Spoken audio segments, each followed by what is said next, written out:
Praise the lord. ఈ దినమున మనకు అనుగ్రహింపబడిన శ్రేష్టమైన యేసయ్య మాట. కీర్తనల గ్రంథం 29వ కీర్తన 4వ వచనం.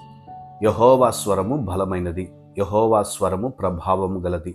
ప్రియమైన వారలారా, దైవజనుడైన ఏలియా యెజెబెలు ప్రాణహాని కలుగజేస్తానని పంపిన వర్తమానం విని భయపడి ఈ బ్రతుకు ఇక చాలు అని ప్రార్థన చేసినప్పుడు దేవుని మిక్కిలి నిమ్మలమైన స్వరం ఏలియాతో మాట్లాడి, నీవు రాజులను ప్రవక్తలను అభిషేకించాలి, శక్తికి మించిన ప్రయాణం నీ కొరకు సిద్ధపరచబడి ఉన్నది అని దేవుని స్వరం ఏలియాను బలపరిచింది. ఈ మాటలు వింటున్న నీకు వినబడుతున్న కొన్ని స్వరములను బట్టి అధైర్యపడి బ్రతకడం అనవసరం అని అనుకునే పరిస్థితుల్లో నీవు ఉన్నావేమో.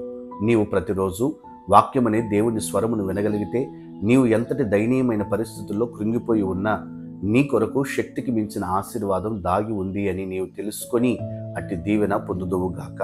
God bless you.